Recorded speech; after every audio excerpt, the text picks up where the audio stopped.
Dans cette deuxième leçon, nous allons revoir les différents principes fondamentaux pour réaliser une feuille de style. Nous allons travailler dans un premier temps sur cette page qui comporte deux paragraphes. Le premier paragraphe étant précédé d'un titre inséré dans une balise H1 qui se nomme titre. Donc nous allons travailler sur ces deux paragraphes pour pouvoir voir les différents sélecteurs des styles.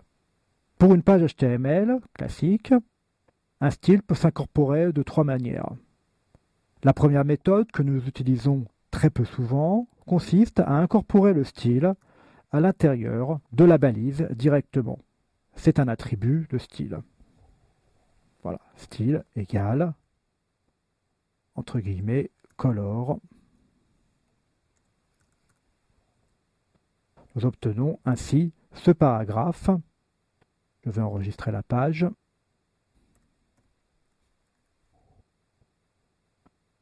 Ce paragraphe en rouge.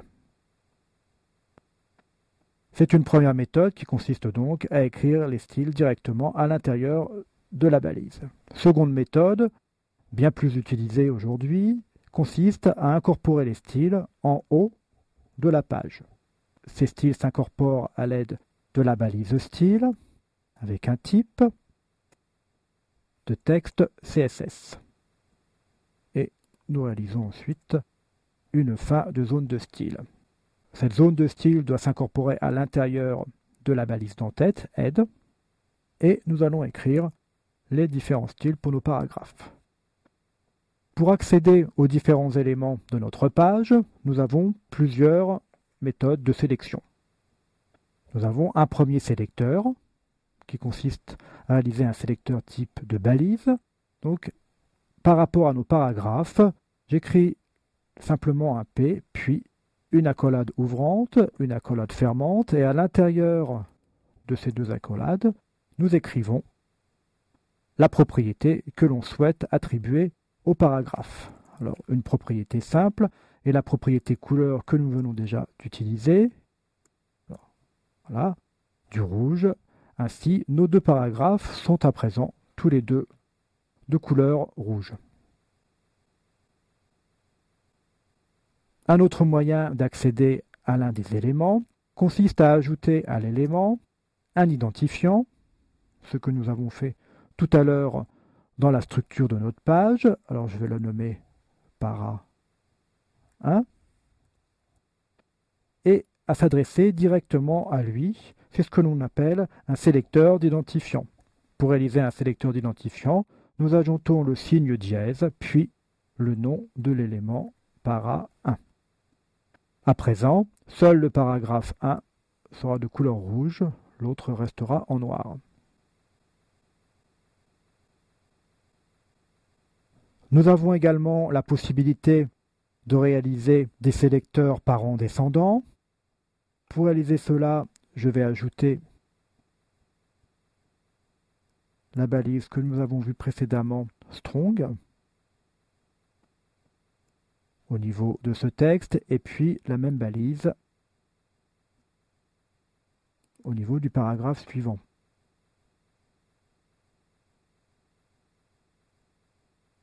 Voilà. Donc à présent, je souhaite colorier en gras uniquement ces deux mots à l'intérieur du paragraphe 1. De cette manière, nous allons écrire ce sélecteur, donc parent descendant, le paragraphe 1 et l'élément strong à l'intérieur du paragraphe 1. Un sélecteur se lit toujours de droite à gauche, donc on cible l'élément strong placé à l'intérieur du paragraphe 1. Après enregistrement, nous pouvons vérifier que nos deux mots sont bien de couleur rouge. Autre sélecteur couramment utilisé est un sélecteur que l'on appelle combinateur d'adjacence qui permet de cibler un élément placé immédiatement après un autre. Dans le cas présent, nous allons cibler le paragraphe situé immédiatement après la balise H1. Nous allons écrire cela de cette manière, H1 plus P.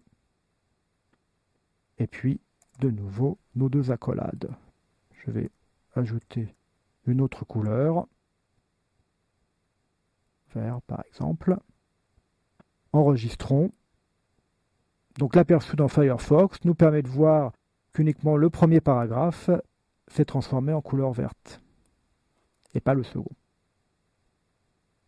Enfin, autre type de sélecteur, un sélecteur qui permet de modifier différentes caractéristiques des liens. Pour cela, je vais réaliser un lien sur le premier mot, lorem. Le lien se réalise donc avec la balise A, suivi de l'attribut href égale, dans le cas présent, nous allons ajouter un dièse qui signifie que ce lien sera fait uniquement sur cette page-là, donc lorsque l'on cliquera, et puis une fin de balise A. Après enregistrement, notre lien est de couleur bleue, comme un lien classique. Pour changer cette couleur, nous allons ajouter un sélecteur à link, puis de nouveau nos accolades et une couleur.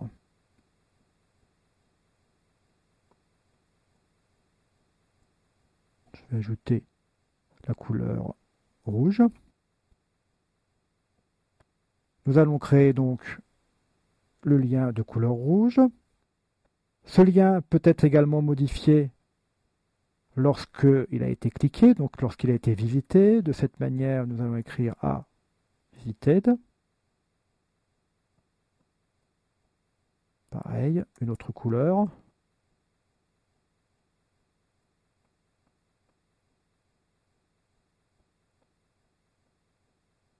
Je vais mettre du jaune.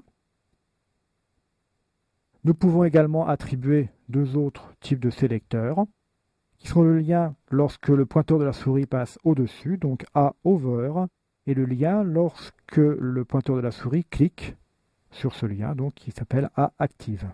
Donc A over, et puis A active.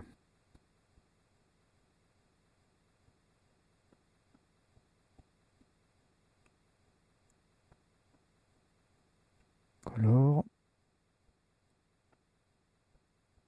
Je vais mettre une couleur verte. Et au clic, couleur bleue.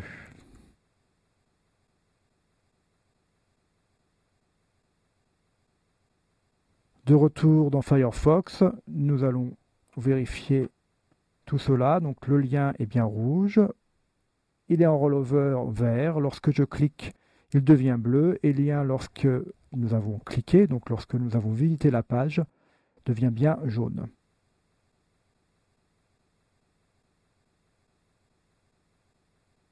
De nombreuses propriétés permettent de modifier l'ensemble de la page, notamment donc, des propriétés de texte.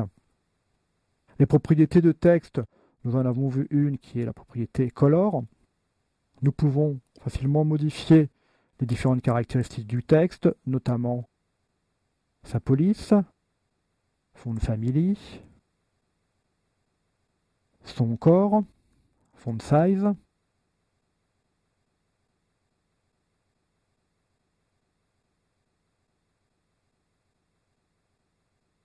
éventuellement sa graisse, font weight.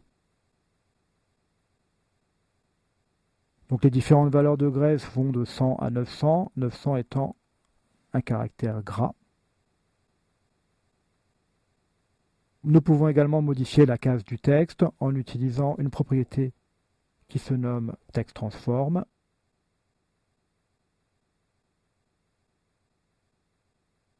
En uppercase.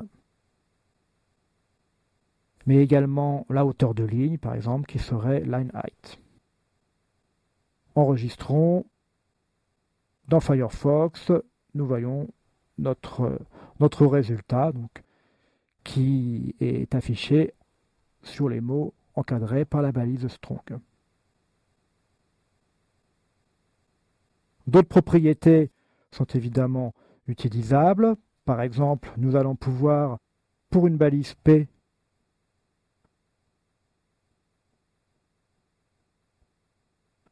lui attribuer une hauteur et une largeur. Donc width, 2.400 pixels, et une hauteur, 8.500 pixels. Nous constatons dans le navigateur que le paragraphe a bien pris les tailles que nous lui avons indiquées.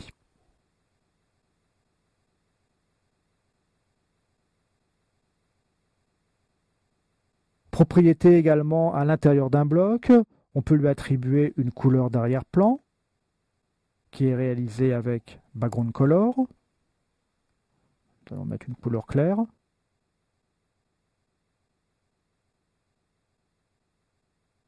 Tous nos paragraphes sont à présent de la même couleur. On peut attribuer également à l'intérieur de ce bloc une zone de blanc tournant que l'on nomme en CSS un padding. Padding de, par exemple, 100 pixels.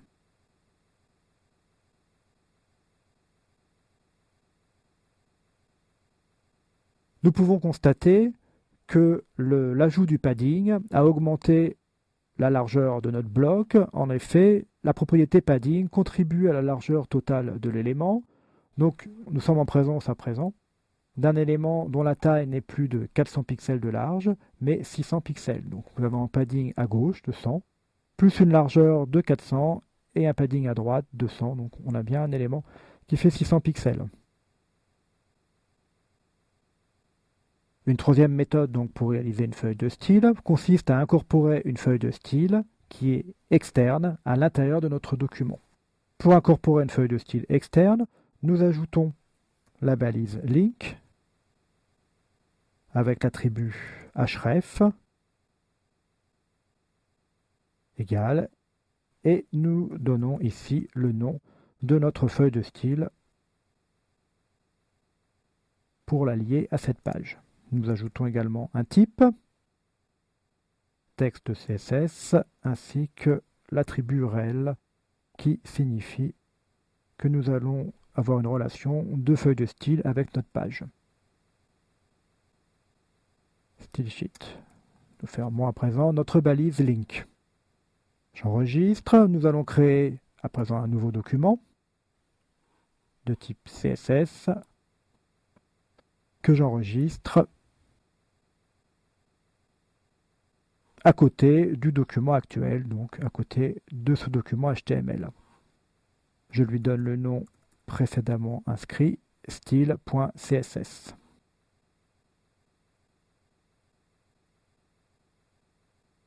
Nous revenons à présent sur notre page. À l'intérieur de la page HTSS, nous avons réalisé une première règle de style pour l'élément body, pour lequel nous allons ajouter une couleur d'arrière-plan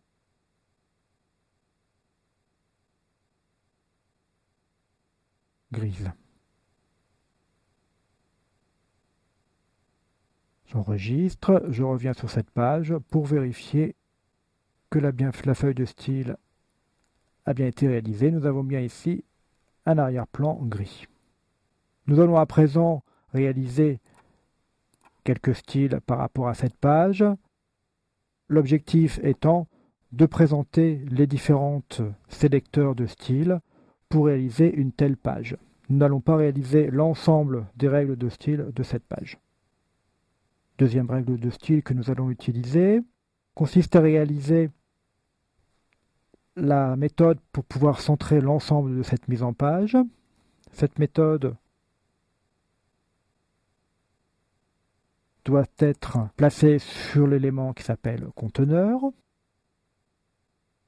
Cet élément conteneur doit avoir une taille en largeur. La taille qui a été définie est de 960 pixels et elle doit avoir la propriété margin avec une margin automatique à droite et à gauche. Margin .0 auto. Nous avons ainsi une mise en page parfaitement centré. Autre type de sélecteur, avec d'autres propriétés, nous allons nous adresser à l'intérieur de cette page à tous les éléments H, donc au H1, ainsi qu'aux éléments de type H2. Je reviens dans les styles. Pour réaliser une telle règle de style, nous allons écrire H1, virgule, H2, et leur attribuer une couleur d'arrière-plan. Donc color, c'est une couleur pour le texte, dièse 69F.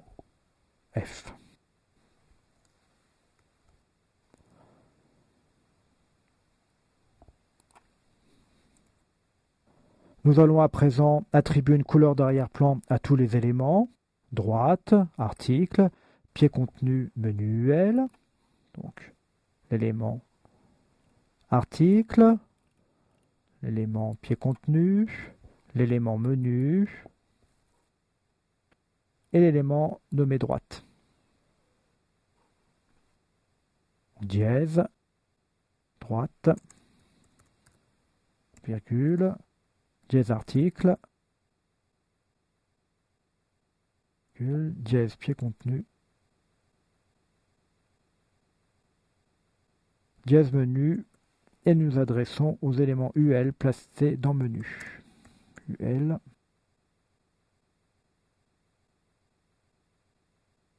L'ensemble de ces éléments auront une propriété background color blanche.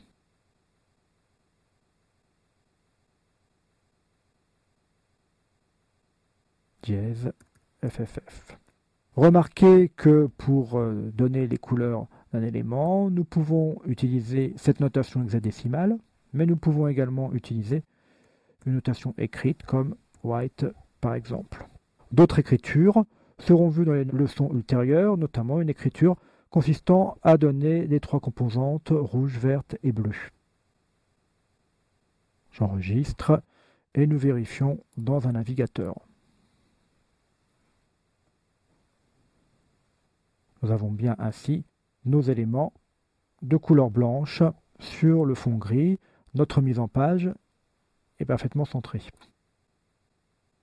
Pour terminer, nous allons mettre en forme notre menu. Vous pourrez consulter dans les documents joints au DVD les différentes règles de style qui ont permis de réaliser cette page.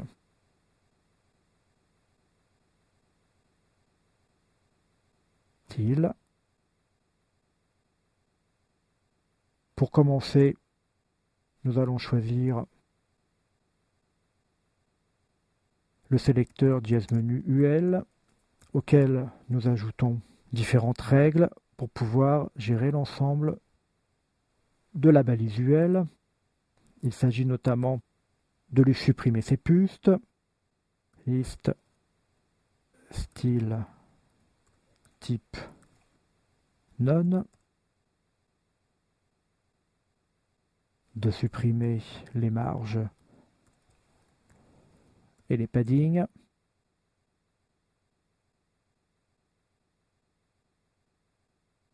de lui attribuer une taille,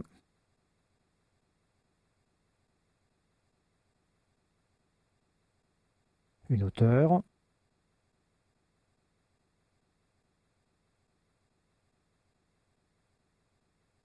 une couleur d'arrière-plan,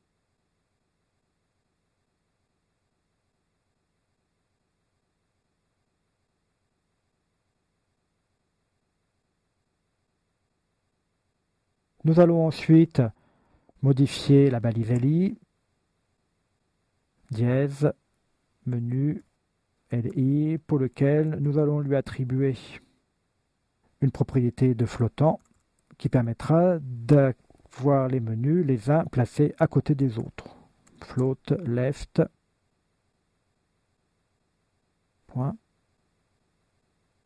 Enfin, pour terminer, nous allons attribuer à la balise A, constituant notre menu, différentes caractéristiques qui permettront de lui donner les propriétés de bloc et de permettre de lui attribuer ainsi une taille en largeur et en hauteur.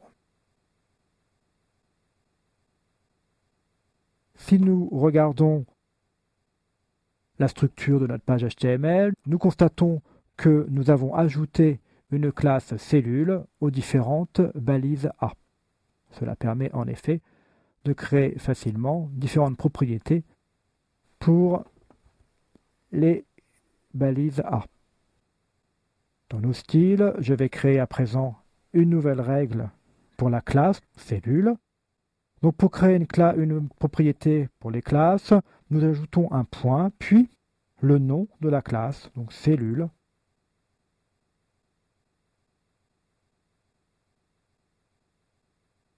Puis les règles classiques.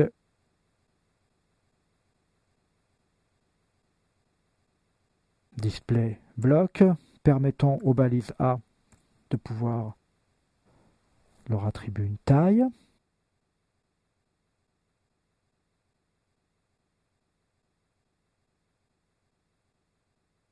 Une largeur. «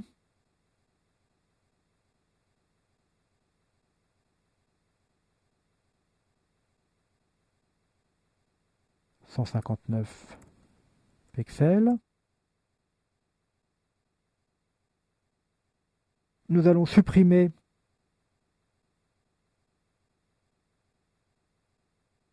les caractères soulignement de la balise A, texte décoration non.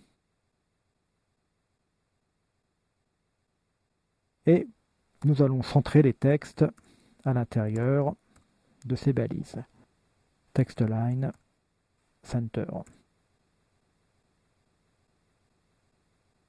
Nous enregistrons et nous allons vérifier dans un navigateur. Voilà. Les différentes parties de ce menu sont bien placées les unes à côté des autres. Nous pouvons ajouter éventuellement une bordure sur la droite de chacun d'entre elles.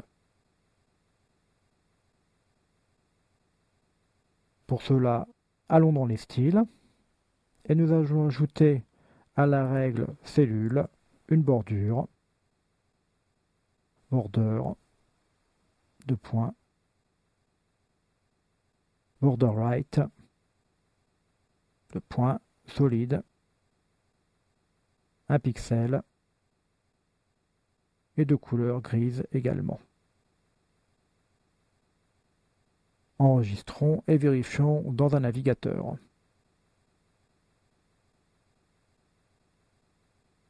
Là, notre menu a bien placé maintenant une bordure grise sur la droite. Les différents styles de cette page peuvent être consultés dans les documents joints au DVD.